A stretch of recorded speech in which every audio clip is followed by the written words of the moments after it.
नमस्कार दोस्तों, जय हिंद, जय भारत। दोस्तों, मैं प्रभात कौशिक एक बार फिर से आप सभी का आपके अपने परिवार डिस्कवरी स्टडी सर्किल के ऑनलाइन प्लेटफॉर्म पर आप सभी का हार्दिक स्वागत करता हूं, हार्दिक अभिनंदन करता हूं।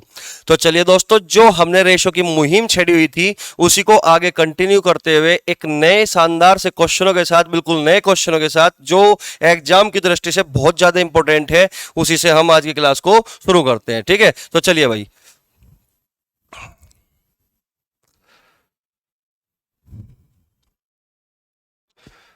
देखिए, क्वेश्चन नंबर 93। एक कारखाने का मालिक अपने कर्मचारियों की संख्या 9:8 के अनुपात में कम कर देता है तथा उनका दैनिक वेतन 14:15 के अनुपात में बढ़ा देता है। तो कुल दैनिक वेतन बिल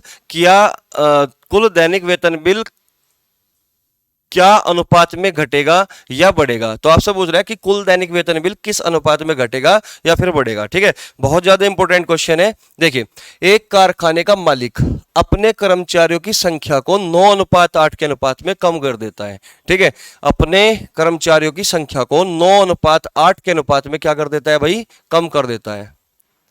ठीक है, तो ये है एम्प्लॉय। ठीक है, यह है कर्मचारी कि पहले कर्मचारी अगर 9 थे तो अब कर्मचारी घटाकर उसने कितने कर दिए? 8 कर दिए। ठीक है, तथा उनका दैनिक वेतन 14:15 के अनुपात में बढ़ा देता है। तो उनकी अगर मैं सैलरी की बात करूं, दैनिक वेतन की बात करूं, तो 14:15 के अनुपात में बढ़ा देता है। यानी कि पहले अगर 14 थी तो अब कितनी होगी सैलरी उनकी? 15। क्लियर हुई बात? तो अब आपसे ये जानना चाहता है कि कुल दैनिक वेतन बिल किस अनुपात में घटेगा या फिर बढ़ेगा। तो कंपनी का जो मालिक था उसने क्या किया कि पहले कर्मचारी अगर कंपनी में 9 थे तो उसने 9 से घटाकर उसको 8 कर दिया, यानी कि एक कर्मचारी हटा दिया। ठीक है, और उनकी जो सैलरी का अनुपात था वो 14 से बढ़ाकर 15 कर दिया। यानी कि पहले अगर एक कर्मचारी को 14 रुपए मिलते थे, एक कर्मचारी को अगर पहले 14 रुपए मिलते थे, तो अब एक कर्मचारी की जो सैलरी हुई वो कितनी हुई दोस्तों? 15। तो आपसे जानना चाहता है कि टोटल कुल दैनिक बिल कि दैनिक वेतन बिल किस अनुपात में घटेगा या फिर बढ़ेगा। आपसे ये जानना चाहता है, तो समझिए भाई। तो आपसे पूछना चाहता है टोटल जो बिल बनेगा वो किस अनुपात में घटेगा या फिर बढ़ेगा। आप मुझे एक बात बताइए, अगर एक कर्मचारी की सैलरी पहले 14 रुपए थी और कर्मचारी पहले कितने थे? 9, तो टोटल जो बिल बनेगा वो कितना बनेगा? अगर एक कर्मचारी की सैलरी 14 रुपए थी और कर्मचारियों की संख्या पहले कितनी थी? 9, तो टोटल जो बिल बनेगा वो 9 गुणा 14 बनेगा कि नहीं? आप कहोगे सर बिल्कुल। ठीक है, ठीक इसी तरीके से अब क्या हुआ, अब एक कर्मचारी की जो सैलरी है वो कितनी कर दी भाई? 15 यूनिट। अब एक कर्मचारी को कितने रुपए मिलेंगे? 15 रुपए मिलेंगे। ठीक है, लेकिन अब कर्मचारियों की संख्या कितनी है? 8। यानी कि अब टोटल जो बिल बनेगा 8 गुणा 15 बनेगा। यानी कि पहले जो बिल बनता था दोस्त वो 9 गुणा 14 बन रहा था और अब जो बिल बनेगा 8 गुणा 15 बनेगा। क्लियर हुई बात यहां तक? ठीक है, अब समझिए, अगर मैं इसको सिंप्लीफाई करता हूं तो 3 तिये 9 और 3 पंजे 15। ठीक है, और 2 सते 14 और 2 चौक 8। इसका मतलब 7 तिये 21 अनुपात 5 चौक 20। यानी कि पहले जो दैनिक बिल था वो 21 रुपए का बनता था, लेकिन अब जो खर्चा होगा मालिक का वो 20 रुपए होगा। यानी कि जो दैनिक वेतन होगा, यानी कि दैनिक वेतन जो बिल होगा वो किस अनुपात में घटेगा? 21 से 20 के अनुपात में घटेगा। यानी कि हुआ क्या, इसमें पूरे सिलसिले में होता क्या है कि जो कंपनी का मालिक होगा उसको फायदा होगा, क्योंकि वो जो खर्चा करता था कर्मचारियों पर सैलरी का, वो 21 रुपए का खर्चा करता था पहले, लेकिन अब कितना खर्चा करेगा दोस्त? अब वो केवल 20 का खर्चा करेगा। इसका मतलब कुल जो वेतन होगा वो 21 से 20 के अनुपात में घटेगा। इसका मतलब आंसर जो आपका करेक्ट होगा वो होगा ए ऑप्शन करेक्ट आंसर, 21 से 20। एक छोटी सी चीज और समझिए, ये दोस्तों मैंने क्या निकाल दिया यहाँ पे? मिश्र समानुपात, मिश्र अनुपात निकाल दिया मैंने यहाँ पे। ठीक है, कि 9 गुणा 14 अनुपात 8 गुणा 15। आप अगर चाहते तो इसको यहां पे भी सिंप्लीफाई कर सकते थे। देखिए, अगर आप चाहते तो इसको यहां पे भी सिंप्लीफाई कर सकते थे कि 3 तिये 9 और 3 पंजे 15। ठीक है, 2 चौक 8 और 2 सते 14। यानी कि 7 तिये 21 अनुपात 5 चौक 20। ठीक है बेटा, तो 21 से 20 के अनुपात में दैनिक वेतन बिल जो है वो घटेगा। 21 से 20 के अनुपात में करेक्ट आंसर ये है। तो मैं आशा करता हूं कि आप इस बात को समझ पाए होंगे, इस क्वेश्चन को अच्छे से समझ चुके होंगे। तो चलिए दोस्तों नेक्स्ट क्वेश्चन की ओर बढ़ते हैं। Question number 94। देखिए पढ़िए क्वेश्चन नंबर 94। क्वेश्चन में दिया हुआ है कि 5,000 रुपए को 10 पुरुषों, बहुत ज्यादा इत्मीनान से पढ़ना दोस्तों, बहुत अच्छा क्वेश्चन है, शानदार है, कि 5,000 रुपए को, टोटल धन कितना है 5,000 रुपए, 5,000 रुपए को 10 पुरुषों 15 स्त्रियों तथा 10 लड़कों में इस प्रकार बांटा गया है कि 2 पुरुषों का भाग, यानी कि यहां पे लिखा हुआ है कि 2 आदमियों का भाग 2 पुरुषों का भाग 5 लड़कों के भाग के बराबर है। 5 लड़कों के भाग के बराबर है, कि 5 लड़कों के भाग के बराबर है। 2 पुरुषों का भाग 5 लड़कों के भाग के बराबर है, ठीक है। तथा एक स्त्री का भाग 3 लड़कों के भाग के बराबर है। एक स्त्री का भाग, एक औरत का भाग 3 लड़कों के भाग के बराबर है। तो ज्ञात करें प्रत्येक पुरुष को कितना धन प्राप्त होगा। तो आपसे ये जानना चाहते हैं कि एक आदमी को कितना धन प्राप्त होगा। क्लियर हुई बात यहाँ पे, ठीक है। समझिए, सबसे पहले दोस्तों मुझे यहाँ पे क्या करना पड़ेगा, यहाँ पे मुझे रेशियो निकालना पड़ेगा कि आदमी और औरत और लड़का, उसको प्रत्येक को किस रेशियो में धन मिलेगा, ठीक है। तो आप मुझे एक बात बताइए, ठीक है, यहां से आदमी का बॉय से रेशियो निकलेगा है भाई, यहां से जो आदमी का लड़के के साथ जो रेशियो होगा, आदमी की वैल्यू कितनी होगी, मैन की वैल्यू कितनी होगी 5 यूनिट, और लड़के की वैल्यू कितनी होगी 2 यूनिट, यानी कि 5 से 2 यूनिट। और यहां पे लड़के का औरत के साथ जो रेशियो निकलेगा, लड़के की वैल्यू कितनी है 1 यूनिट, और औरत की वैल्यू कितनी है 3 यूनिट, ठीक है। तो यहां से आप निकाल सकते हो रेशियो किसका, आदमी, औरत और लड़के का, ठीक है। तो यहां से आप रेशियो निकालोगे, 5 कम 5, 2 कम 2 और 3 दूनी 6। तो इसका मतलब यहां से जो रेशियो निकलेगा दोस्तों, यहां से रेशियो निकलेगा एक आदमी, एक औरत और एक लड़के का रेशियो यहां से मैं निकाल लूंगा, ठीक है। कितना होगा, आदमी का रेशियो कितना है दोस्तों 5 यूनिट, आदमी का रेशियो कितना है भाई 5 यूनिट, ठीक है।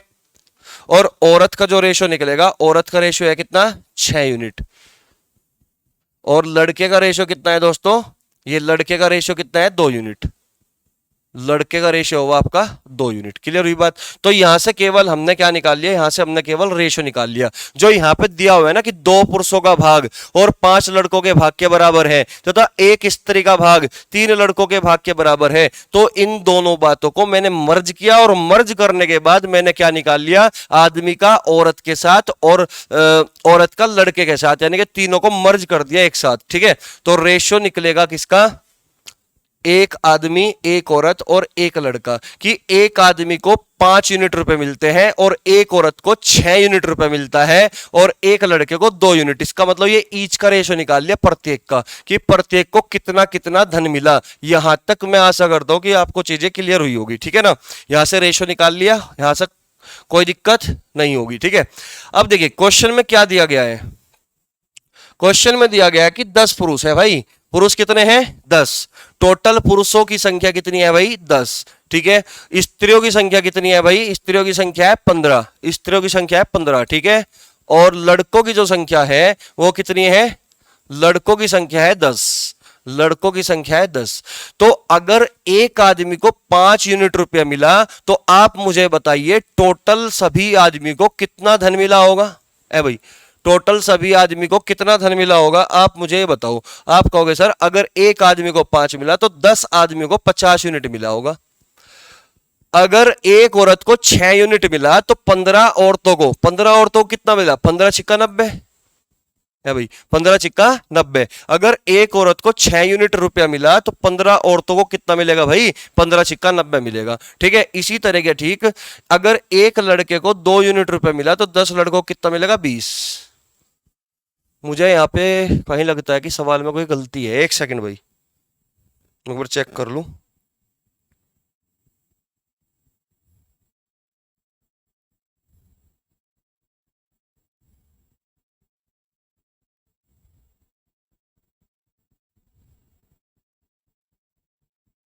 दस प्लस 5 स्त्रियां, हाँ यहाँ पे भाई छोटी सी मिस्टेक है, इसको थोड़ा मतलब ठीक कर लो। ये यहाँ पे जो 15 है ना, 15 नहीं है, ये 5 स्त्रियां हैं, कितनी है? 5 स्त्रियां। ठीक है भाई, इसको 5 कर लीजिएगा।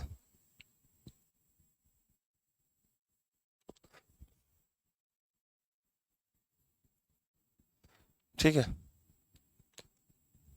देखिए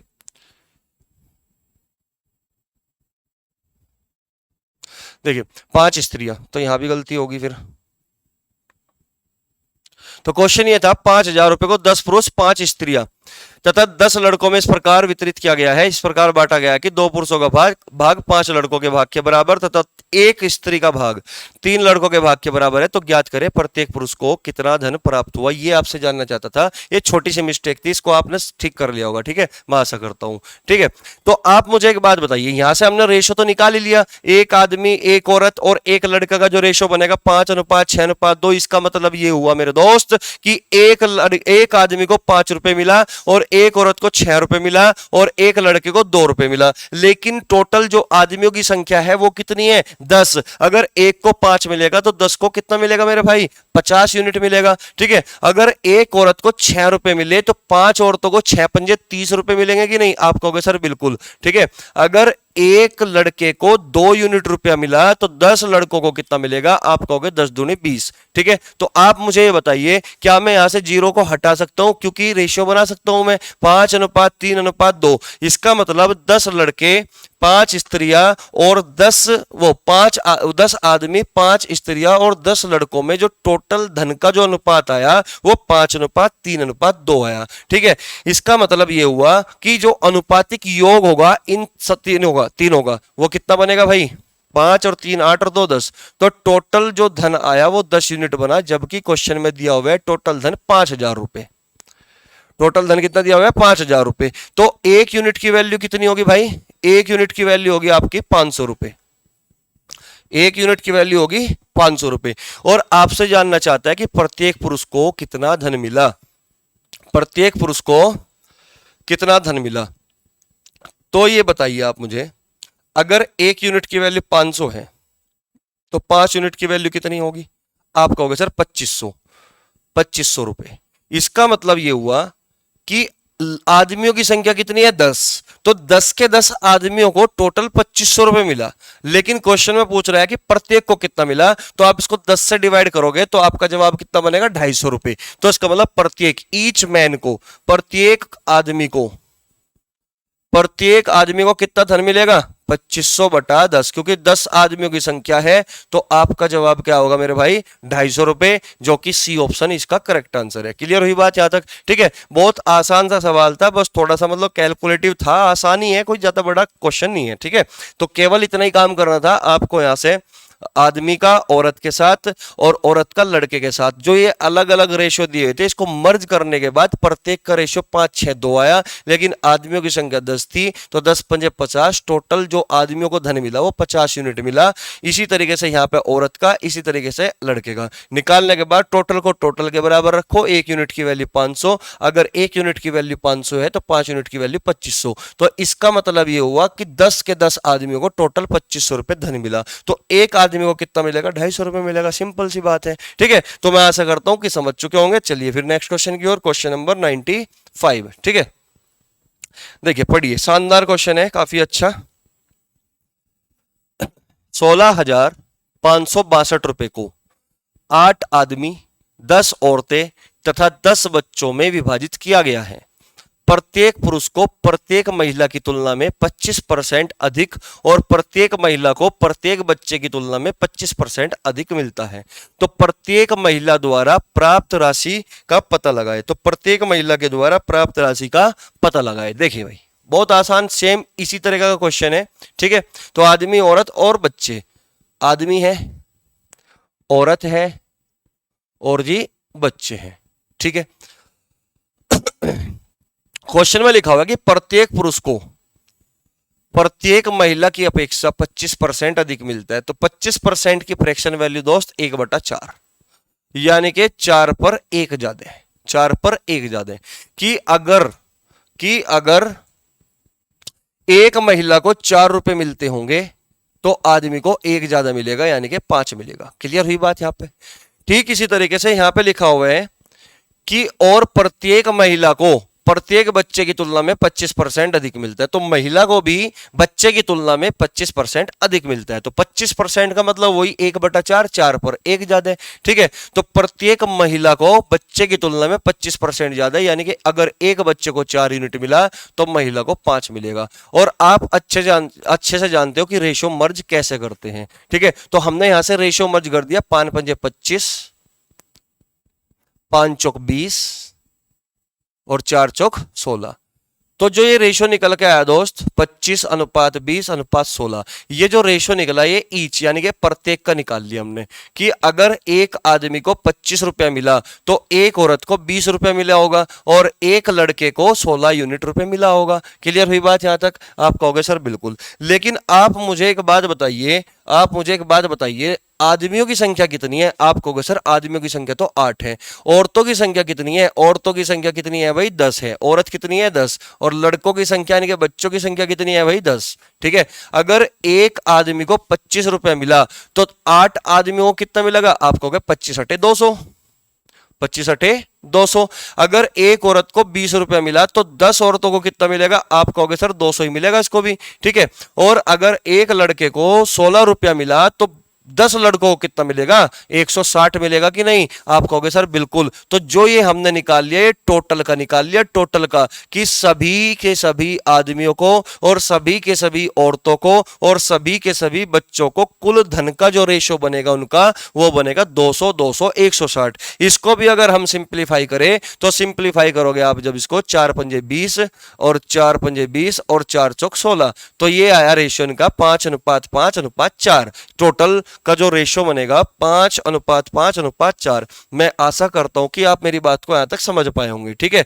लेकिन क्वेश्चन में क्या पूछना चाहते हैं कि प्रत्येक महिला द्वारा प्राप्त राशि का पता लगाए, प्रत्येक महिला द्वारा। तो मुझे एक बात बताओ दोस्त, ये जो टोटल दिया हुआ है 16,562, ये टोटल धन दिया हुआ है कि नहीं? जिनको हमें 8 आदमी, 10 औरत और 10 बच्चों में बांटना था, तो किस रेशो में बटा? 5:5:4 के रेशो में। तो यहाँ पे टोटल धन का योगफल कितना होगा? आप कहोगे सर 5 और 5 10 और 4 14। तो टोटल धन का जो अनुपातिक योग होगा यहाँ पे वो क्या होगा मेरे भाई? 14 यूनिट होगा। लेकिन क्वेश्चन में दिया कितना है? आप कहोगे सर क्वेश्चन में तो दिया है 16,562 रुपए, 16,562 रुपए। तो यहां से मैं एक यूनिट की वैल्यू निकाल सकता हूं भाई। 14 एकम 14, 25 आया। 14 एकम 14, 6 और 5 11, 116, 14 अट्ठे 112, 14 तिये 14 एकम 14 कितना बचा? 6 और 6, 14 एकम 14 2, 25, 6 और 5 11, 116 आ गया। और 14 अट्ठे 112 और 14 तिये 42, 183 है भाई। कहीं गड़बड़ तो नहीं हुई? 14,000, अच्छा 14,562। 14 एकम 14, 25, 14 एकम 14, 6 और 5 11 और 14, कहाँ गड़बड़ होगी? हाँ 14 एकम 14 कितना बचा भाई यहाँ तुम्हारा? 2 बचा ना, 25, 14 एकम 14। ठीक है, 1183 बार कटेगा ये। मैं एक बार मारनी मतलब मिस कर गया था मैं। ठीक है, कोई दिक्कत नहीं। तो एक यूनिट की वैल्यू कितनी आई भाई? 1183। और आपसे जानना क्या चाहता है कि प्रत्येक महिला द्वारा प्राप्त राशि का पता लगाए, प्रत्येक महिला द्वारा। तो आप मुझे एक बात बताइए, एक यूनिट की वैल्यू 1183 और 5 यूनिट की वैल्यू मैं यहां से निकाल लूंगा तो 5 गुणा 1183 आया। 5 गुणा 1183। तो ये 5 गुणा 1183 जो है ये क्या है? ये 10 की 10 औरतों का धन निकाल लिया मैंने कि 10 की 10 औरत को टोटल इतना धन मिला होगा। लेकिन हमें बताना प्रत्येक महिला का, प्रत्येक महिला का बताना तो 10 से डिवाइड कर दोगे तो 5 दूनी 10 और 2 से जब काट दोगे इसको तो 2 पंजे 10, 2 नंबर 18 और कितना बचा? 2 एकम 2 और 2 पंजे 10, यानी कि 591 रुपए 50 पैसे, 591 रुपए 50 पैसे, जो कि बी ऑप्शन है। ठीक है, तो बिल्कुल सेम पिछले जैसे ही सवाल था। ठीक है, थोड़ा सा मतलब चेंज किया था डाटा का और बाकी सब सेम वही है। ठीक है भाई, चलिए अगर आपको स्क्रीनशॉट लेना हो तो ले सकते हो। खैर चलिए पीछे देखकर देख सकते हो। क्वेश्चन नंबर 96 समझिए भाई। 96 क्वेश्चन को, क्वेश्चन में दिया हुआ है कि 7310। भाई बहुत ज्यादा इंपॉर्टेंट क्वेश्चन है ये, कई बार रिपीट हो चुका क्वेश्चन, बहुत ज्यादा इंपॉर्टेंट क्वेश्चन है। ठीक है, तो क्वेश्चन में दिया हुआ है कि 7310 रुपए को 45 व्यक्तियों, 7310 रुपए को 45 व्यक्तियों में जिनमें पुरुष, स्त्री तथा बच्चे हैं बांटा जाता है। पुरुषों, स्त्रियां तथा बच्चों के धनों में 12:15:16 का अनुपात है। तो क्वेश्चन में दिया हुआ है कि जितने भी पुरुष हैं, जितने भी महिलाएं हैं और जितने भी बच्चे हैं, उनके जो धनों का अनुपात दिया हुआ है ना, वो 12:15:16 के अनुपात में है। ठीक है, यानी कि मैन, वुमेन और बच्चे, ठीक है, यानी कि बॉय। तो टोटल जो रेशियो दिया हुआ है यहाँ पे, टोटल जो रेशियो दिया हुआ है इनका, वो कितना दिया हुआ है भाई? वो दिया हुआ है 12:15:16, 12:15:16, कि जितने भी आदमी हैं उनको सबको 12 यूनिट रुपए मिला, और जितनी भी औरतें हैं उनको सबको 15 मिला, और जितने भी लड़के हैं उनको सबको 16 मिला। क्लियर हुई बात यहां तक? ठीक है। अब क्वेश्चन में क्या दिया हुआ है? क्वेश्चन में दिया कि प्रत्येक पुरुष, स्त्री तथा बच्चे को मिलने वाले धन का अनुपात, प्रत्येक का भी दे रखा है ईच का। तो ईच का जो दिया हुआ है दोस्तों, वो कितना दिया हुआ है भाई? वो दिया हुआ है आपको 6:5:4, 6:5:4, ये प्रत्येक का दे दिया कि एक आदमी को 6 मिलेगा, एक औरत को 5 रुपए मिलेगा और एक लड़के को 4 रुपए मिलेगा। तो ज्ञात कीजिए कि प्रत्येक पुरुष, प्रत्येक स्त्री और प्रत्येक बच्चे को कितना कितना धन मिला। यानी कि प्रत्येक का निकालना है, यहाँ पे आदमी का भी निकालना है, औरत का भी निकालना है और बच्चे का भी निकालना है। क्लियर हुई बात यहां तक? ठीक है, यहां तक चीजें क्लियर हुई होगी भाई? एक सेकेंड, यहां तक कोई डाउट तो नहीं? चलिए समझिए भाई। तो अब एक बात बताओ आप मुझे, है भाई, एक बात बताओ आप कि अगर सभी आदमियों को 12 रुपया मिला और एक आदमी को कितना मिला? 6 रुपए, तो फिर आदमियों की संख्या क्या होगी? तो नंबर्स ऑफ पीपल यहां से मैं निकाल सकता हूं कि नहीं? नंबर्स ऑफ पीपल, यानी कि लोगों की संख्या का अनुपात मैं यहां से निकाल सकता हूं। आप कहोगे सर बिल्कुल निकाल सकते हो। अगर जितने भी आदमी हैं सबको 12 रुपए मिलेगा और एक आदमी को 6 रुपए मिलेगा, तो आदमियों की संख्या कितनी होगी? आप 6 से 12 को डिवाइड करोगे तो 2 यूनिट आएगा कि नहीं? बिल्कुल आएगा। अगर सभी औरतों को 15, एक औरत को 5, तो 5 × 15 और 4 × 4 16, यानी कि जो 2:3:4 जो रेशियो आया, ये आदमियों की या औरतों की और लड़कों की संख्या का अनुपात आया 2:3:4। क्लियर? लेकिन यहां पे मुझे एक बात बताइए, व्यक्तियों की संख्या कितनी है? टोटल व्यक्तियों की संख्या है 45, यानी कि यहां पे व्यक्तियों का अनुपातिक योग कितना होगा? 4 और 3 7 और 2 9, तो व्यक्तियों की संख्या का योग हुआ यहां पे 9 यूनिट। और 9 यूनिट की वैल्यू कितनी है भाई? 9 यूनिट की वैल्यू है 45, 9 पंजे 45। इसका मतलब 5 दूनी 10, यानी कि आदमियों की संख्या 10 है, 5 × 15, औरतों की संख्या 15 है, 5 × 4 20 और लड़कों की संख्या कितनी है भाई? 20 है। यहां तक क्लियर हो चुका होगा। जो अभी तक 2 क्वेश्चन के बिल्कुल सेम डाटा इसी तरह की से हमें क्वेश्चन को सॉल्व करना है, थोड़ा सा चेंज कर रखा है क्वेश्चन में। ठीक है, अब देखिए क्वेश्चन में कह रहा है कि प्रत्येक को कितना कितना धन मिला। अब मुझे एक बात बताओ आप, है भाई, मुझे एक बात बताओ, ये टोटल धन है कि नहीं? ये टोटल धन है, टोटल धन। तो यहां पे टोटल धन ये हुआ 16 और 15, कितना हुआ भाई? 31, 31 और 16 15 31 और 10 कितना? 41 और 2 43। तो यहाँ पे टोटल धन जो बना ये 43 यूनिट बना। लेकिन क्वेश्चन में कितना दिया हुआ है? टोटल धन, कुल धन कितना है? 7310 रुपए। तो 43 यूनिट किसके बराबर होगा?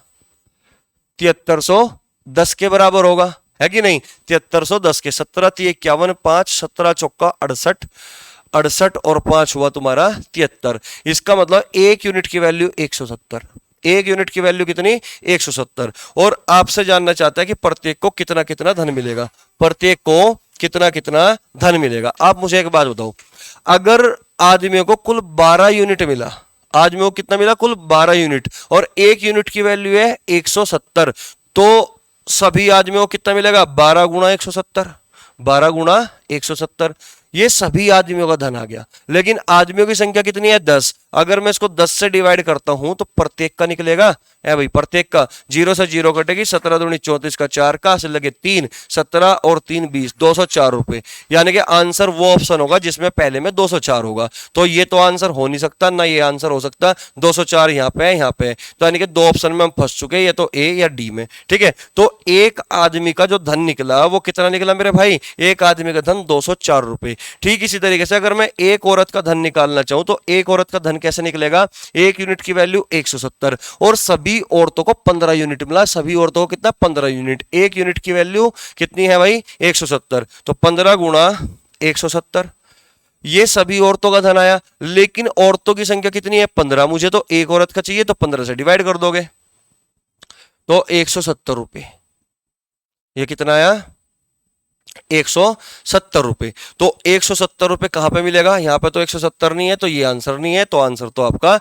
ए ऑप्शन करेक्ट है। ठीक इसी तरीके से अगर आपको निकालना है एक लड़के का धन, तो मुझे एक बात बताओ, सभी लड़कों को 16 यूनिट मिला, एक यूनिट की वैल्यू कितनी 170, तो 16 गुना 170।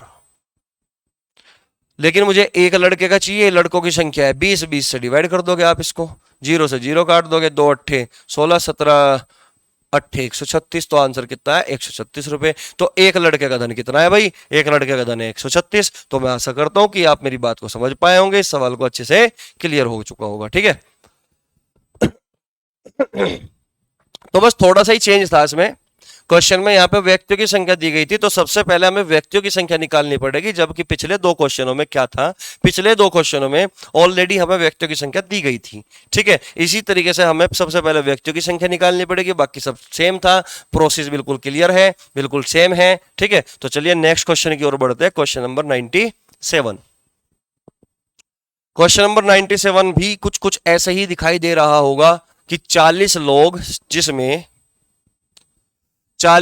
जिसमें पुरुष, महिला और बच्चे शामिल हैं, तो व्यक्तियों की संख्या कितनी होगी भाई 40 लोग जिसमें पुरुष, महिला और बच्चे शामिल हैं, के बीच में टोटल धन जो है 1343 रुपए की राशि वितरित की गई है। पुरुषों, महिलाओं और बच्चों को दी गई कुल राशि 35, 26 और 18 के अनुपात में है। टोटल राशि किस अनुपात में है भाई 35, 26 और 18 के अनुपात में है। एक पुरुष, एक महिला, एक बच्चे की राशि का अनुपात, प्रत्येक को कितना धन मिला 7, 13 और 6 के अनुपात में। तो प्रत्येक बच्चे को कितना धन प्राप्त हुआ, तो आपसे वो एक बच्चे का धन जानना चाहता है। बिल्कुल सेम पिछले वाला ही क्वेश्चन है, बस डाटा चेंज है, सेम प्रोसेस यूज करना है। क्लियर हुई बात। देखिए तो यहां पे हमें क्या दिया हुआ है, एक आदमी का, एक औरत का और एक बच्चे का टोटल धन का रेशियो दे रखा है। टोटल धन का रेशियो कि जो टोटल धन मिला वो किस अनुपात में मिलेगा। ठीक है, टोटल धन का रेशियो क्या है किस अनुपात में 35, 26, 18, 35 अनुपात 26 अनुपात 18 इस अनुपात में दे रखा है। ठीक है, लेकिन प्रत्येक का जो रेशियो दे रखा है वो कितना दे रखा है भाई, प्रत्येक का रेशियो है हमारा 7, 13, 6, 7, 13, 6, 7 अनुपात 13 अनुपात 6। ठीक है, ये दे रखा है। आप मुझे एक बात बताओ, जितने भी आदमी हैं सबको अगर 35 मिलता है और प्रत्येक को 7 मिलता है, यानी कि एक आदमी को अगर 7 रुपए मिले और सबको 35 मिले, तो आदमियों की संख्या क्या होगी। आप कहोगे सर आदमियों की संख्या तो 5 हो जाएगी फिर इस तरीके से, तो है ना भाई 7 पंजे 35, 5 होगी कि नहीं, बिल्कुल। अगर सभी औरतों को 26 रुपए मिला और एक औरत को 13 रुपए मिला, तो एक औरत को अगर 13 मिलता है, सभी औरतों को 26 मिलता है, तो औरतों की संख्या 13 दूनी 26 होगी, यानी कि 2 यूनिट। ठीक इसी तरीके से अगर जितने भी लड़के हैं सबको अगर 18 रुपए मिलते हैं और एक लड़के को 6 रुपए मिले, तो 36, 18, तो लड़कों की संख्या होगी 3। तो यानी कि जो ये हमने निकाल लिया 5 अनुपात 2 अनुपात 3, ये है क्या। आप कहोगे सर ये कुछ नहीं है, नंबर्स ऑफ प्यूपिल है। क्या है भाई, नंबर ऑफ प्यूपिल, यानी कि लोगों की संख्या का अनुपात आ गया। यह है लोगों की संख्या का अनुपात। कोई दिक्कत यहां पे, तो लोगों की संख्या का अनुपात अगर 5 अनुपात 2 अनुपात 3 है, तो इनका योगफल कितना होगा भाई 5 और 2 7 और 3 2 9, सॉरी 10 है, 5 और 2 7 और 3 10, तो योगफल कितना आया 10 यूनिट। जबकि क्वेश्चन में योगफल दिया हुआ है 40, तो एक यूनिट की वैल्यू कितनी भाई 4। अगर एक यूनिट की वैल्यू 4 है तो 5 चौक 20, इसका मतलब लड़कों की संख्या कितनी है 20। 2 चौक 8, औरतों की संख्या कितनी है भाई 8। 3 चौक 12, तो लड़कों की संख्या कितनी है 12। तो औरतों की संख्या 8 है, लड़कों की संख्या 12 है और आदमियों की संख्या 20 है। ठीक है, यहां तक क्लियर हुई बात। ठीक है, चलिए फिर आगे बढ़ते हैं। अब क्वेश्चन में क्या दिया हुआ है कि टोटल जो टोटल धन बटा जो आपका ये जो टोटल धन बटा वो किस रेशियो में बटा वो देखिए।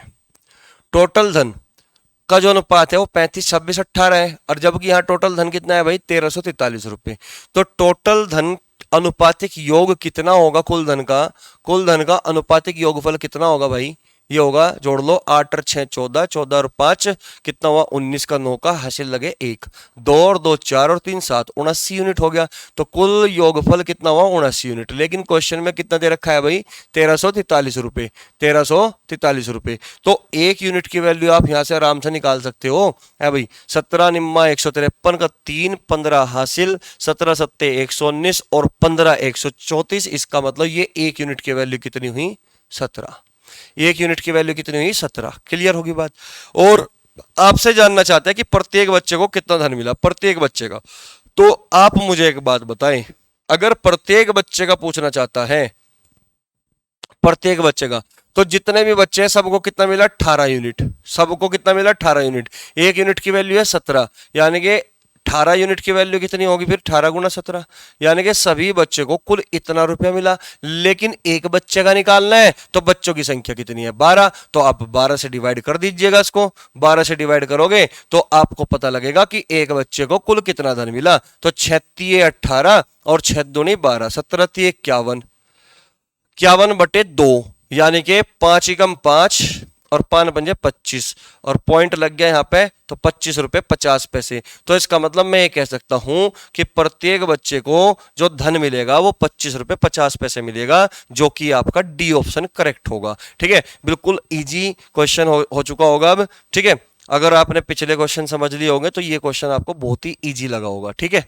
चलिए तो एक बार तुम भी फिर प्रैक्टिस करना इस क्वेश्चनों की, जो पिछले क्वेश्चन है उनकी प्रैक्टिस करना, ताकि चीजें क्लियर हो जाए। ठीक है भाई, चलिए नेक्स्ट क्वेश्चन की ओर बढ़ते हैं। क्वेश्चन नंबर 97 हो चुका, 98। क्वेश्चन नंबर 98 को समझने का प्रयास करें भाई। है ए तथा बी की आय का अनुपात और बी तथा सी की आय का अनुपात 3:2 है। अच्छा, तदनुसार यदि ए, देखिए क्वेश्चन में क्या दिया हुआ है कि ए अनुपात बी और बी अनुपात सी, बी अनुपात सी, ये कहा गया कि ए तथा बी की आय का अनुपात बी तथा सी की आय का अनुपात 3:2 है। ए बी का अनुपात भी 3:2 है और बी सी का भी अनुपात 3:2 ही है। ठीक है, तो अगर मैं इसको मर्ज कर दूं, अगर मैं इसको मर्ज कर दूं, तो मर्ज करने के लिए यहां पे आप अच्छे से जानते हो, अगर जिसने शुरू से क्लास देखी है तो मर्ज करना मैंने बहुत अच्छे से समझाया है। ठीक है ना, तो 3 तिये 9, 3 दूनी 6 और 2 दूनी 4। तो रेशो को मर्ज करने के बाद ए बी सी का जो रेशो बनेगा वो 9:6:4 बनेगा। क्लियर हुई बात यहां पे। अब आपसे जानना चाहता है कि तदनुसार यदि ए की आय का 1/3, ए की आय का 1/3, ठीक है, ए की आय का 1/3, तो आप ये बताइए ए की आय कितनी है 9 यूनिट, इसका 1/3 हिस्सा कितना होगा? आप कहोगे सर 3 यूनिट होगा 1/3 हिस्सा तो। ठीक है, तो ए की आय का 1/3 भाग सी की आय के चौथाई भाग से 1000 रुपए है, अधिक है 1000 रुपए अधिक है। तो सी की आय कितनी है भाई? सी की आय है 4, तो 4 रुपए का 1/4 हिस्सा, सी की आय का 1/4 हिस्सा कितना होगा भाई? सी की आय का 1/4 हिस्सा 1 यूनिट होगा। और आपको यही कहा गया, जैसा जैसा क्वेश्चन में कहा जाए वैसा वैसा काम करते चले जाओ कि ए की आय का 1/3, ए की आय थी 9 रुपए, इसका 1/3 हुआ 3 यूनिट, और सी की आय का चौथाई भाग से कितना रुपए ज्यादा है? 1000 रुपए। लेकिन यहां पे कितना ज्यादा है भाई? आप कहोगे सर यहां पे तो 2 यूनिट ज्यादा है। कितना ज्यादा है? 2 यूनिट ज्यादा है। लेकिन क्वेश्चन वाला कह रहा कि नहीं भाई 1000 रुपए ज्यादा है, तो 2 यूनिट की वैल्यू किसके बराबर होगी? 2 यूनिट की वैल्यू 1000 रुपए के बराबर होगी। तो 1 यूनिट की वैल्यू किसके बराबर होगी? आप कहोगे सर 1 यूनिट की वैल्यू तो 500 रुपए के बराबर होगी। अब क्वेश्चन में क्या जानना चाहता है आपसे? क्वेश्चन में जानना चाहता है कि बी की आय कितनी है, बी की आय कितनी है। तो बी की आय कितनी है मेरे भाई, बी की आय है 6 यूनिट। तो आपसे वो 6 यूनिट की वैल्यू जानना चाहता है, केवल और केवल 6 यूनिट की। 1 यूनिट की वैल्यू 500, तो 6 में मल्टीप्लाई करोगे जब 500 की, तो आप मुझे बताओ क्या 6 पंजे 30, 3000 रुपए नहीं होगी बी की आय। आप कहोगे सर बिल्कुल 3000 होगी, 3000। इसका मतलब क्या होगा, करेक्ट आंसर आपका ए होगा। ठीक है, बहुत आसान सा सवाल था, जैसे जैसे क्वेश्चन में कहा जाए वैसे वैसे काम करते चले जाओ। और रेशो मर्ज करना आपको मैंने सिखाई दिया, और फिर बाकी जिस तरीके से क्वेश्चन में कहा जाए वैसा वैसा काम करो। ठीक है, तो आंसर तो अपना आप ही झक मार के निकल जाएगा। ठीक है भाई, चलिए नेक्स्ट क्वेश्चन की ओर बढ़ते हैं, क्वेश्चन नंबर 99। ठीक है, देखिए भाई क्वेश्चन शानदार है अगला, यानी कि 99 बहुत ज्यादा इंपॉर्टेंट क्वेश्चन है, आया हुआ है पेपर में। ए तथा बी की आय 5:3 के अनुपात में है।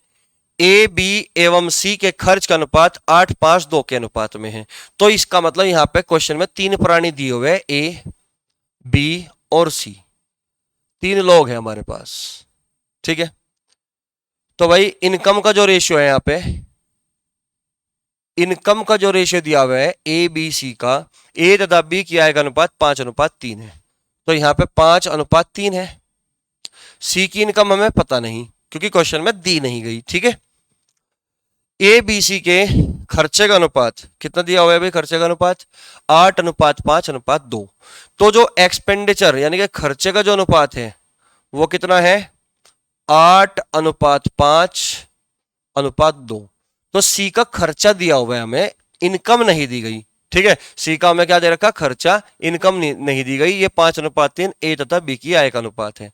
यदि सी 2000 रुपए खर्च करता है, क्वेश्चन में क्या बोला कि यदि सी 2000 रुपए खर्च करता है, क्या करता है, 2000 रुपए खर्च।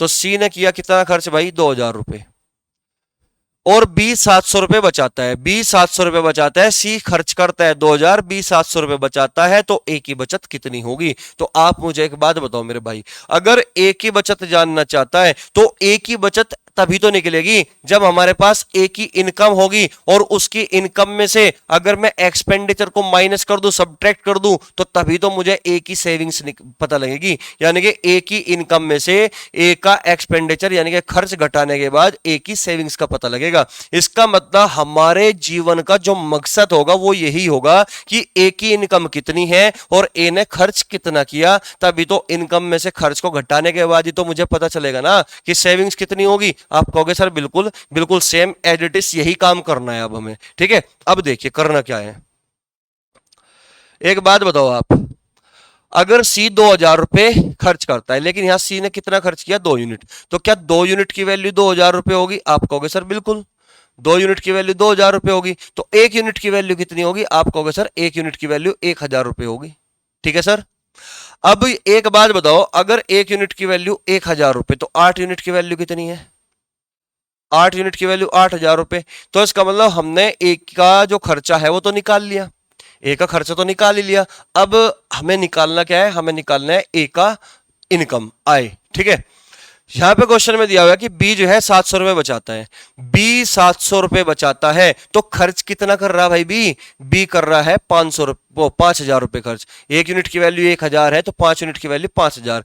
अगर बी ने 5000 रुपए खर्च करने के बावजूद भी 700 रुपए बचाए, तो इस बात का मतलब ये हुआ कि बी की जो इनकम होगी वो 5700 रुपए होगी। यानी कि बी ने 5700 रुपए कमाए, और बी ने 5700 रुपए कमाए और 5000 रुपए उड़ाए, तो तभी तो 700 रुपए बचाएगा, है भाई। तो इसका मतलब क्या होगा, बी की जो इनकम होगी, बी की इनकम 5700 रुपए होगी कि नहीं। आप कहोगे सर बिल्कुल बी की इनकम 5700 रुपए होगी। अगर बी की इनकम 5700 है, तो आप मुझे ये बताइए कि बी की इनकम अनुपात में कितनी है, 3 यूनिट। तो क्या 3 यूनिट की वैल्यू ही 5700 के बराबर नहीं होगी। अगर 3 यूनिट की वैल्यू 5700 के बराबर है, तो 1 यूनिट की वैल्यू कितनी होगी, 1900। अगर 1 यूनिट की वैल्यू 1900 है, तो 19 पंजे 95। इसका मतलब ए ने कितने कमाए होंगे मेरे भाई, ए ने कमाए होंगे 9500 रुपए।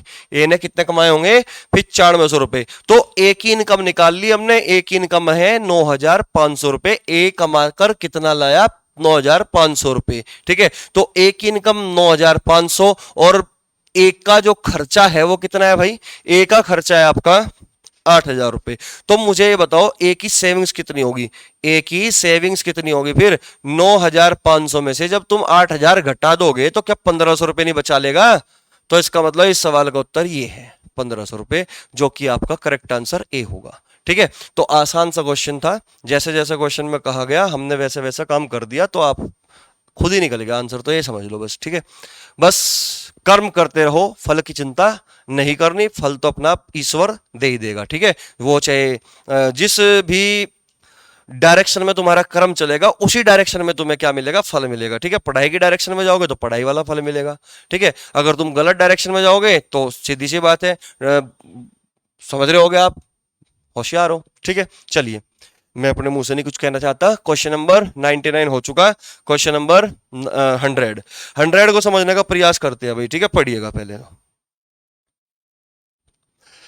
ए तथा बी की साप्ताहिक आय का अनुपात 9:7 है और उनके खर्च का अनुपात 4:3 है। यदि दोनों व्यक्ति हर सप्ताह 200 रुपए बचा लेते हैं तो उन दोनों की साप्ताहिक आय का योगफल कितना होगा? बड़ा आसान सवाल है और यहां से ये समझ लीजिए कि एक नए टाइप की शुरुआत हुई, बहुत इजी। ठीक है ना, चलिए, तो क्वेश्चन में क्या दिया हुआ है मेरे दोस्त? क्वेश्चन में दो लोग दिए हुए, एक तो ए एक बी। ए की इनकम भी पता है हमें, ए की इनकम का रेशियो भी पता है, ए के एक्सपेंडिचर का रेशियो भी हमें पता है। ठीक है भाई, चलिए, ए की इनकम का जो रेशियो है, ए और बी की जो इनकम का रेशियो है वो 9:7 है। 9:7, ए और बी की इनकम का जो अनुपात है वो 9:7 है, दिया हुआ है क्वेश्चन में। ठीक है, और उनके व्यय का अनुपात 4:3 है। खर्चे का जो अनुपात है वो कितना दिया भाई? 4:3। ये दे रखा है यहाँ पे 4:3। ठीक है भाई, चलिए, खर्चे का अनुपात भी पता है यहाँ पे। यदि दोनों व्यक्ति हर सप्ताह 200 रुपए बचाए, इसका मतलब ये भी 200 रुपए बचाता है, ए भी 200 रुपए बचाता है और बी भी 200 रुपए बचाता है, तो क्या इस बात का मतलब ये नहीं हुआ कि दोनों ने प्रत्येक ने समान रुपए बचाए, यानी कि प्रत्येक की सेविंग्स समान है, इक्वल है, बराबर है? आप कहोगे सर बिल्कुल, क्योंकि प्रत्येक हर सप्ताह में 200-200 बचाते हैं, तो प्रत्येक बचाता है, प्रत्येक इक्वल बचाता है। ठीक है, अब क्वेश्चन में ये कहा गया कि उन दोनों की साप्ताहिक आय का योगफल कितना होगा? साप्ताहिक आय का योगफल कितना होगा, ये क्वेश्चन में कहा गया। तो मेरे दोस्त, मेरे भाई, मुझे एक बात बता दो, अगर योगफल पूछ रहा है तो इसका मतलब मैं कह सकता हूं कि 9 रुपए अगर ए कमा के लाया और बी 7 रुपए कमा के लाया, तो 9 और 7 16, तो 16 यूनिट का मल्टीपल आंसर बनना चाहिए। तो 16 यूनिट का मल्टीपल अगर आंसर बनना चाहिए तो मुझे एक बात बताओ दोस्त, क्या 16 से 3600 कटेगा? है भाई, 16 से 3600 कटेगा, 16 दूनी 32, 16 दूनी 32, 16 पंजे 80, 3600 कट रहा है, 16 तीन 48 ये भी कट रहा है, 16 दूनी 32 ये भी कट रहा है, यानी कि लगभग सारे ही ऑप्शन 16 से कटते हैं, तो मैं इसको एलिमिनेशन से नहीं कर सकता। ठीक है, तो अब एक बात समझिए, जिसने पिछली वीडियो अच्छे से देखी हुई है, तो मैंने यहां पे एक कंसेप्ट बताया था, क्रॉस प्रोडक्ट कंसेप्ट। बहुत ही अच्छे तरीके से, बहुत ही शानदार तरीके से चीजों को एक्सप्लेन किया था मैंने, तो वही कंसेप्ट हम यहां पे लगाने वाले हैं। ठीक है, देखिए, क्रॉस प्रोडक्ट लगा सकते हो आप, 9 तिये 27 और 4 सते 28। 27 और 28 का अंतर कितना है मेरे दोस्त? 1। 27 और 28 का अंतर कितना है? 1। तो ये जो 1 यूनिट आया, 1 यूनिट आया, ये किसके बराबर होगा? ये 200 गुणा 4 और 3 के अंतर, 4 और 3 का अंतर, 200 गुणा अंतर कितना आया? 1। 200 गुणा 1 के बराबर होगा, यानी कि 200 के बराबर होगा। तो 1 यूनिट की वैल्यू कितनी आई भाई? 200 रुपए। अगर 1 यूनिट की वैल्यू 200 है तो आपसे वो जानना चाहता है इनकी साप्ताहिक आय का योगफल। 9 और 7 16, तो 16 यूनिट की वैल्यू कितनी होगी? 16 दूनी 3200। तो आपका जवाब कितना होगा फिर? 3200 रुपए। बस सिंपल। तरीके बहुत सारे हैं क्वेश्चन को करने के लिए, लेकिन एग्जाम में करना होता है जल्दी, तो इसका मतलब हमें कुछ नए तरीके सीखने पड़ेंगे, जो कि क्रॉस प्रोडक्ट कंसेप्ट इसमें बहुत ही अच्छा रहता है करना, जल्दी क्वेश्चन हो जाता है। ठीक है, तो चलिए नेक्स्ट क्वेश्चन की ओर बढ़ते हैं। Question number 101। ए व बी की आय का अनुपात 5:4 है, खर्च का अनुपात 3:2 है। यदि वर्ष के अंत में दोनों 800 रुपए बचाते हैं, सेम मेथड है, सेम तरीका है, प्रत्येक ने 800 रुपए बचा लिए, यानी कि प्रत्येक की जो सेविंग्स है वो बराबर है, समान है। ठीक है, तो ए की आय कितनी होगी? अब की बार ए की आय पूछ रहे हैं, तो यहां पे दो शख्स है, एक तो ए और एक बी, और इनकी जो इनकम का रेशियो दिया हुआ है, ए और बी की इनकम का रेशियो और एक्सपेंडिचर का रेशियो यहां पे दिया हुआ है। ठीक है मेरे भाई, तो इनकम का जो रेशियो दिया हुआ है, इनकम का रेशियो दिया हुआ है आपका 5:4, 5:4, और खर्चे का जो रेशियो दिया हुआ है वो दिया हुआ है 3:2, 3:2, और प्रत्येक की जो बचत है वो समान है, इक्वल है, बराबर है, 800 रुपया। तो ए की आय कितनी होगी, ए की आय यानी कि वो आपसे एक ही इनकम पूछ रहा है, 5 यूनिट की वैल्यू जानना चाहता है। ठीक है, तो सेम मेथड अप्लाई करो, क्रॉस प्रोडक्ट, 5 दूनी 10, 4 तिये 12, 12 और 10 का अंतर कितना भाई, 2 यूनिट। 2 यूनिट किसके बराबर होगा, 2 यूनिट होगा 3 2 का अंतर, 3 2 का अंतर 1, 1 गुणा 800 यानी कि 800 के बराबर। 2 यूनिट 800 के बराबर है, 1 यूनिट किसके बराबर होगा, आप कहोगे सर 400 के बराबर होगा। तो ये 5 यूनिट किसके बराबर होगा, 5 यूनिट 5 चौक 20, 2000 रुपए के बराबर होगा। इसका मतलब आपका ये जो ए है, इसने कितने रुपए कमाए, इसने कमाए 2000 रुपए, जो कि सी ऑप्शन है। ठीक है, करेक्ट आंसर क्या होगा, सी, बिल्कुल करेक्ट आंसर है 2000 रुपए। ठीक है भाई, बहुत आसान सा टाइप है, आसान सा क्वेश्चन है। ठीक है, बहुत जल्दी से हम कर सकते हैं इसको सोल्व। क्वेश्चन नंबर 102 पर आ चुके हैं। तरीके ऐसे सवाल को करने के अभी भी मैं 2 से 3 तरीके और बता सकता हूं, लेकिन बेस्ट अप्रोच यही है इसकी। ठीक है, जबकि मैं इसको क्रॉस प्रोडक्ट कंसेप्ट को पूरा अच्छे तरीके से डिस्क्रिप्शन मतलब डिस्क्राइब कर चुका हूं, एक्सप्लेन कर चुका हूं, तो आप पिछली वीडियो को देख सकते हो। ठीक है भाई, चलिए next question, question number 102। Question number 102 में क्या दिया हुआ है समझने का प्रयास करें। दो व्यक्तियों की आय का अनुपात 5:3 है, जबकि उनके व्यय का अनुपात 9:5 है। यदि वे क्रम से 1300 रुपए और 900 रुपए बचाते हैं तो प्रत्येक की आय ज्ञात करो। तो आप मुझे एक बात बताओ, इस क्वेश्चन में क्या समान इन सेविंग्स है, ए की और बी की, दोनों की सेविंग्स क्या है, अलग अलग है। इसका मतलब इस क्वेश्चन में थोड़ा सा चेंज हो जाता है, ये टाइप थोड़ा सा चेंज हो जाता है। अगर क्वेश्चन में इक्वल इक्वल बराबर बराबर अगर सेविंग्स है तो क्रॉस प्रोडक्ट आप लगाओ, कोई दिक्कत नहीं है, बिल्कुल आसान तरीका। लेकिन अगर ये वाला क्वेश्चन, जब भी क्वेश्चन में ये कह दिया जाए कि प्रत्येक की सेविंग्स अलग अलग है, तो हम क्रॉस प्रोडक्ट भी लगा सकते हैं, लेकिन क्रॉस प्रोडक्ट लगाने का एक तरीका होता है, वो मैं बताऊंगा आपको। ठीक है, बहुत ही आसान तरीके से बताऊंगा, बहुत अच्छा है। ठीक है, चलिए क्वेश्चन में क्या दिया हुआ है समझिए। क्वेश्चन में दिया हुआ है कि दो व्यक्तियों की आय, यानी कि एक ए मान लिया एक बी मान लिया, तो इनका जो इनकम का रेशियो है वो है 5:3, और जो एक्सपेंडिचर का रेशियो है वो कितना है भाई, वह है 9:5, 5:3 और 9:5, 9:5। जबकि क्वेश्चन में कहा कि यदि वे क्रम से 1300 रुपए और 900 रुपए, 1300 रुपए और 900 रुपए बचाते हैं, यानी कि ए ने बचाए कितने, 1300 रुपए, बी ने कितने बचाए भाई, 900 रुपए, 900 रुपए बचाते हैं। तो ये क्या है, यहां पे सेविंग्स है,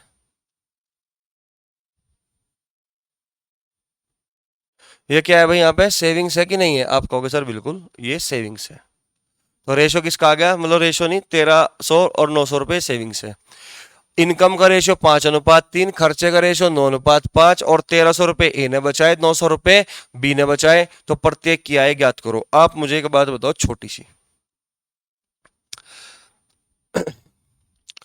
ये जो ए और बी है ये इनकम का रेशियो है और एक्सपेंडिचर का रेशियो 9:5 है, सेविंग्स 1300 और 900 रुपए। तो आप मुझे एक बात बताइए, अगर मैं इनकम में से सेविंग्स माइनस करता हूं, सेविंग्स माइनस करता हूं, तो रेशियो किसका बचेगा, एक्सपेंडिचर का। तो रेशियो किसका बचेगा, एक्सपेंडिचर का। यानी कि मैं किसी की आय में से उसकी बचत को अगर सब्ट्रैक्ट कर देता हूं तो क्या बचता है, खर्चा बचता है। इसका मतलब मैं ये कह सकता हूं कि अगर ये इनकम है और इसको इनिशियल रेशियो में बोल सकता हूं, और ये सेविंग्स है, इनिशियल रेशियो में से सेविंग्स माइनस करने के बाद जो फाइनल रेशियो बनेगा वो किसका बनेगा, फाइनल रेशियो बनेगा आपका एक्सपेंडिचर का, यानी कि खर्चे का। क्लियर हुई बात यहां पे।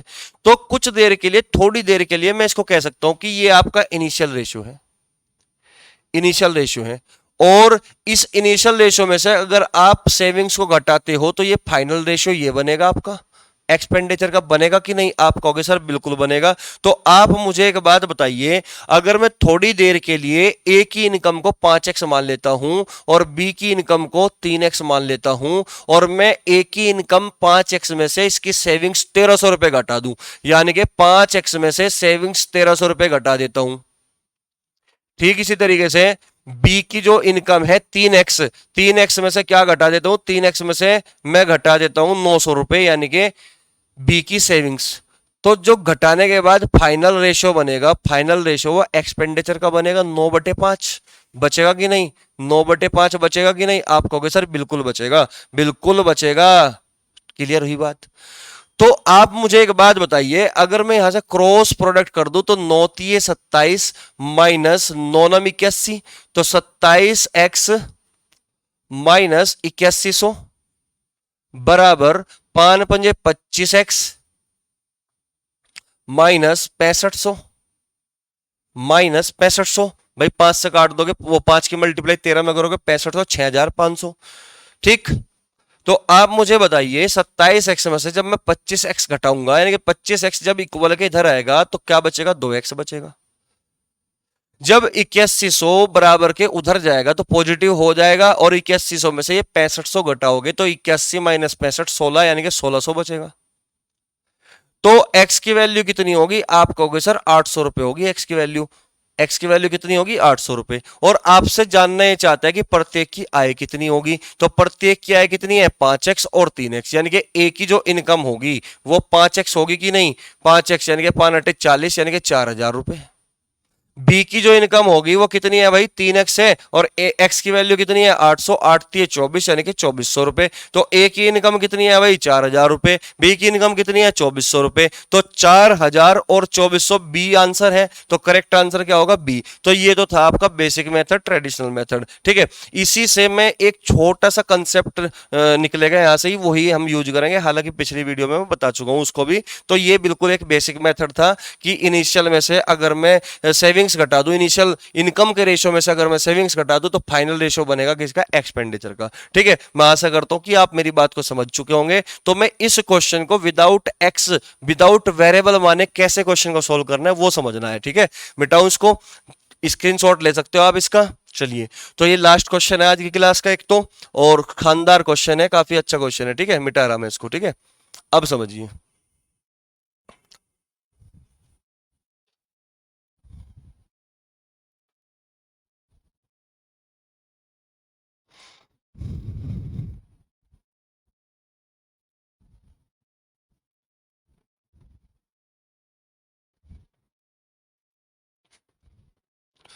देखिए 9:5 दिया हुआ था एक्सपेंडिचर, और खर्चा कितना दिया हुआ था? 5:3। वो इनकम कितनी थी? 5:3।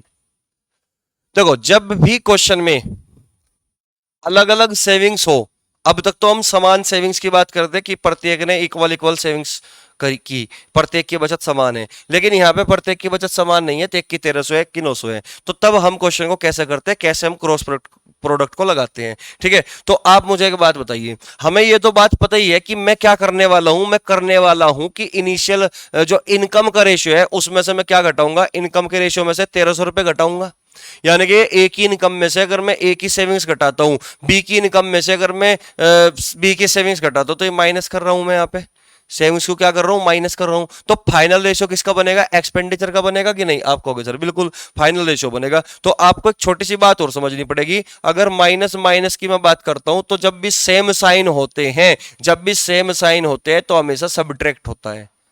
सेम साइन में क्या होता है? सब्ट्रैक्ट होता है। ठीक है, और जब डिफरेंट साइन होते हैं, डिफरेंट साइन का मतलब एक पॉजिटिव एक नेगेटिव, तो हमेशा क्या करना है? प्लस करना है।